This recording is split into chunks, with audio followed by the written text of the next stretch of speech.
نظامی صاحب، شبلی فراز صاحب کہتے ہیں کہ مہنگائی بنیادی طور پہ وجہ بنی ہے حفیظ شیخ صاحب کو نکالنے کے لیے۔ خیر یہ پچھلے 2.5-3 سال سے میڈیا کہہ رہا تھا کہ آئی ایم ایف کی پالیسیز پہ مینوان عمل کرنے کا سارا دباؤ عوام پہ جا رہا ہے۔ اب جب مہنگائی کی وجہ سے عوام کا برکس نکل چکا ہے تو آپ کیا سمجھتے ہیں پھر اس کے باوجود سینٹ کا الیکشن بھی آپ نے حفیظ شیخ صاحب کو ایک پی ٹی آئی کے فیس کے طور پہ لڑوایا، وہاں سے بھی ایک شکست ہوئی، پھر جب انہوں نے کام نہ کرنا چاہا تو آپ نے کہا آپ کام کریں۔ اب ایک دم سے ان کو ہٹانے کی وجہ کیا ہو سکتی ہے؟ یہ عمران خان صاحب کی خصوص میدان تباہ ہے۔ اس کے مطابق وہ بڑے تمطراق سے لاتے ہیں، لوگوں کو تعریف کے پل باندھتے ہیں اور ان کو امپاور بھی کرتے ہیں، جس طرح جہانگیر ترین صاحب کا نام لے لیں آپ۔ پھر جب ان کو فارغ کرنا ہوتا ہے تو ان کو کرپشن کا الزام لگا کے فارغ کر دیتے ہیں۔ یہی حال انہوں نے پہلے انقضاء کیا تھا جو ہیں اسد عمر صاحب کے ساتھ، اس سے پہلے۔ پھر اب اس کے بعد بھی یہی حال ہوا کچھ لوگوں کے ساتھ۔ اب حفیظ شیخ صاحب کی باری آئی تو حفیظ شیخ صاحب جو ہیں وہ کل تک تو ڈارلنگ تھے اور وہ سارا کچھ ٹھیک کر رہے تھے۔ اب اچانک مہنگائی کا توق ان کے گلے میں ڈال کے تو فارغ کر دیا۔ حالانکہ جو مہنگائی ہے وہ خالی حفیظ شیخ کی اپنی پالیسیز تو نہیں نا، یہ تو باقاعدہ کابینہ میں ڈسکس ہوتی ہیں اور سارا کچھ ہوتا ہے، اور یہ آئی ایم ایف پروگرام کا جانے کا فیصلہ اور اس کی شرائط منوان ماننے کا فیصلہ، جس کی وجہ سے اسٹیٹ بینک کی اٹانومی جو ہے وہ تباہ کر دی گئی ہے، یہ نہیں ہو رہی، کوئی نہیں ہے۔ State bank of I M F کا مرغ دست موز بن گیا۔ اسی طریقے سے اور جو بجلی کی آٹومیٹکلی آرڈیننس کے ذریعے قیمت بڑھ جائے گی، اور یہ مہنگائی کی ریسیپیز ہیں، تو حفیظ شیخ کے جانے سے کیا ہوگا؟ اور حفیظ شیخ صاحب سے اتنا غصہ کا اظہار ہے کہ ان کو یہ حکومت نے اپنے جو الفاظ سنے کہ ان کو سبکدوش کر دیا گیا۔ مطلب یہ بھی نہیں کہا کہ انہوں نے ریزائن کیا، کیونکہ وہ اچھا نہیں لگتا کہ اتنے لوگ جو ہیں وہ ریزائن کیے جائیں۔ اب اسی طریقے سے میں بھول گیا کہنا، جو بابر کا ندیم بابر صاحب، کیا نام ہے؟ بابر ستار ندیم بابر صاحب۔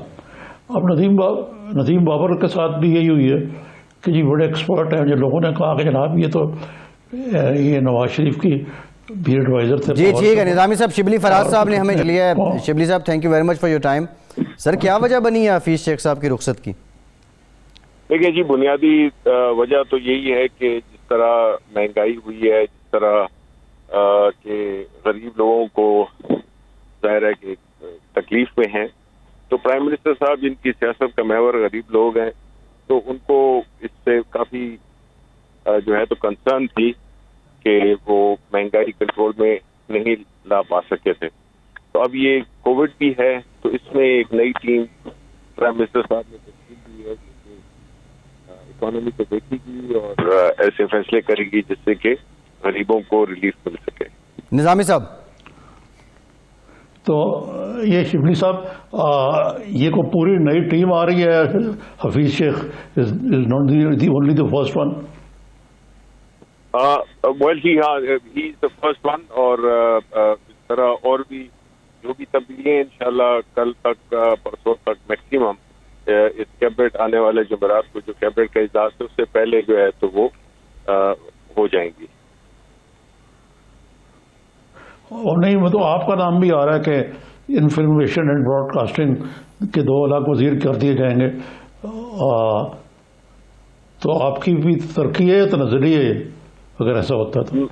نہیں جی، وہ دیکھیں فی الحال تو مجھے اس کا کوئی آفیشیل کوئی وہ نہیں ہے، ویریفیکیشن نہیں ہے کہ میں کہہ سکوں کہ اس طرح ہو رہا ہے، لیکن جو بھی ہوا تو کل تک میکسیمم پرسوں تک پتہ چل جائے گا۔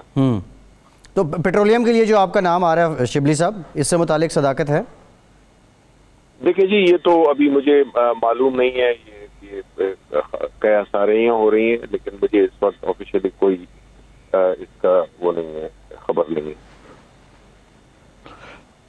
نہیں لیکن یہ بتائیے شبلی صاحب کے صرف حفیظ شیخ صاحب کا ساتھ جانے سے مہنگائی جو ہے وہ ختم ہو جائے گی, حالات ٹھیک ہو جائیں گے اقتصادی؟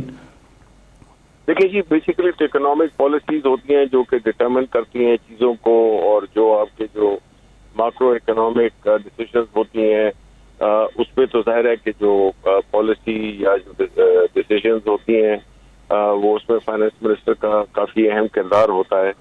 تو ہم یہی سمجھتے ہیں کہ انشاءاللہ اس تبدیلی سے جو ہے تو چیزوں میں بہتری آئے گی.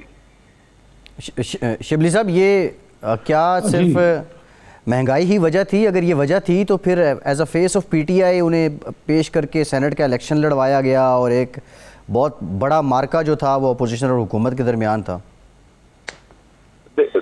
دیکھیں جی, وہ اپنی جگہ پر مطلب ہے کہ حفیظ شیخ صاحب ایک قابل شخص تو ہیں, اور ظاہر ہے کہ ان کا اپنا ایک تجربہ ہے, لیکن جو اس وقت جب ہمارے 2.5 سال ہو گئے ہیں, اور ابھی ظاہر ہے کہ سینٹ الیکشن سے پہلے ہی یہ طے تھا کہ ہم جو ہے تو کابینہ میں تبدیلیاں لائیں گے. تو وہ سینٹ الیکشن ہو گیا ہے, تو یہ اس سلسلے میں اور بھی تبدیلیاں ہوں گی, جو کہ ایک نارمل چیز ہے کیبنٹ کا ریشفل ہونا. تو اس میں یہ پہلی ڈیسیژن تھی, کیونکہ اکانومی بہت اہم ہے پاکستان جیسے ملک کے لیے, اور فائنانس منسٹر کا رول اس میں کافی اہم ہوتا ہے. نظامی صاحب.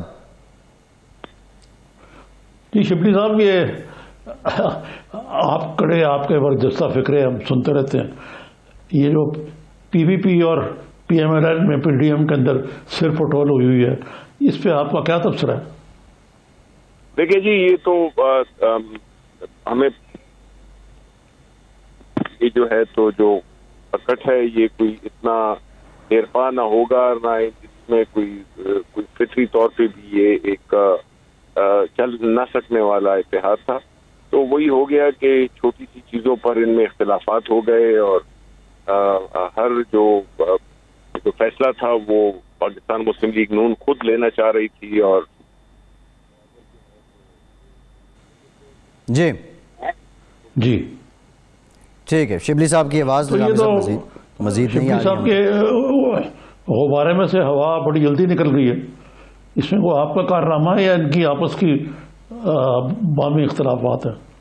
نہیں جی, میرا خیال ہے کہ ان کے آپس کے اختلافات ہیں. اس میں ہم نے تو صرف یہ کہا تھا کہ یہ ہونا ہے جلد یا بدیر, تو وہ ہمیں تو اس کا علم نہیں تھا کہ اتنا یہ جو ہے تو اتنی چھوٹی چیزوں پر یہ ایک دوسرے سے نہ صرف اختلاف کریں گے بلکہ ایک دوسرے کے خلاف. شبلی صاحب, بلاول صاحب نے کہا حفیظ شیخ صاحب کا جانا پی ڈی ایم کی فتح ہے, آئی ایم ایف کا منتخب نمائندہ جو ہے اس کو بھیج دیا گیا ہے, تو اس کا مطلب ہے خان صاحب نے پی ڈی ایم کا پریشر لیا اور پھر یہ حفیظ شیخ صاحب کو رخصت کر دیا؟ نہیں جی, پی ڈی ایم کا کیا پریشر, وہ اپنا پریشر خود نہیں سنبھال سکے تو ہم پہ انہوں نے کیا پریشر ڈالنا تھا. تو ایسی بات نہیں ہے, یہ ایک پازیٹیو چینج ہے مادر کی صورت میں, اور ہمیں اس کو اسی طرح ہی لینا چاہیے. اور ہم سب پاکستانی یہی دعا کرتے ہیں کہ ایسا ماحول انشاءاللہ بنے جس سے کہ مہنگائی بھی نیچے آئے اور ہماری جو اکنامک ایشوز ہیں وہ بھی احسن طریقے سے ہینڈل ہوں.